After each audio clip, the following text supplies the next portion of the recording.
नाज़रीन, जम्मू कश्मीर की सरकार 500 मेगावाट बिजली खरीदने के लिए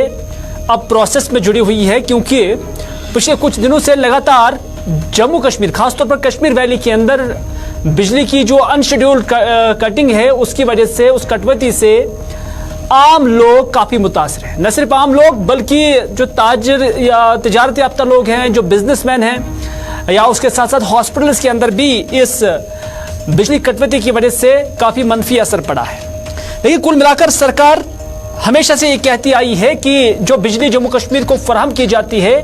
इसमें 50% बिजली का ही बिजली फीस वो वसूल पाते हैं, जबकि 50% का उन्हें, यानी सरकार को नुकसान उठाना पड़ता है। और इस नुकसान में जहां कुछ दफातर अभी भी बिजली की बिलें अदा नहीं कर रही हैं, वहीं पर सरकार ये भी मान रही है कि पावर लॉसेस जो है वो बहुत ज़्यादा हो रही है, और इस पावर लॉसेस को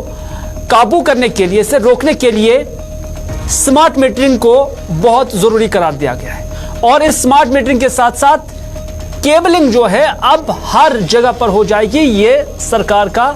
हदफ है। लेकिन जहां सरकार अब टाउनशिप्स के अंदर, शहरी श्रीनगर के अंदर केबलिंग का काम जहां सरकार ने शुरू किया है, वहां पर जहां जहां ये केबलिंग शुरू हुई है, वहां वहां जो स्ट्रीट लाइट्स है, वहां स्ट्रीट लाइट्स जो है मुतासिर हो रही है। अब महकमा बिजली के जो जिम्मेदारान हैं, और उनके साथ जब बात करते हैं तो उनका कहना है कि बिजली महकमा ये चाहता है कि पावर लॉसेस को रोका जाए। हाँ, बिजली के एक एक यूनिट का अब हिसाब है। न सिर्फ इतना, बल्कि ये भी कहा जाता है कि जहां शहर के अंदर, कस्बाजात के अंदर स्ट्रीट लाइट्स चलानी है, उसके लिए भी अब आपने बिल अदा करना होगा। और इसके लिए श्रीनगर के अंदर श्रीनगर म्युनिसिपल कॉर्पोरेशन, टाउनशिप्स के अंदर जो कंसर्न म्युनिसिपैलिटीज है, और शायद जब गांव देहात के अंदर ये पहुंचेगा तो अब पंचायतों को भी ये बिलें अदा करनी होगी। हालांकि स्टेप एक ऑर्गेनाइज्ड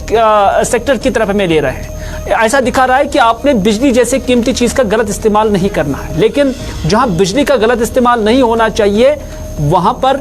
हमें यह भी देखना है कि सड़कों पर, चौराहों पर, रास्तों पर हमें बिजली की जरूरत है।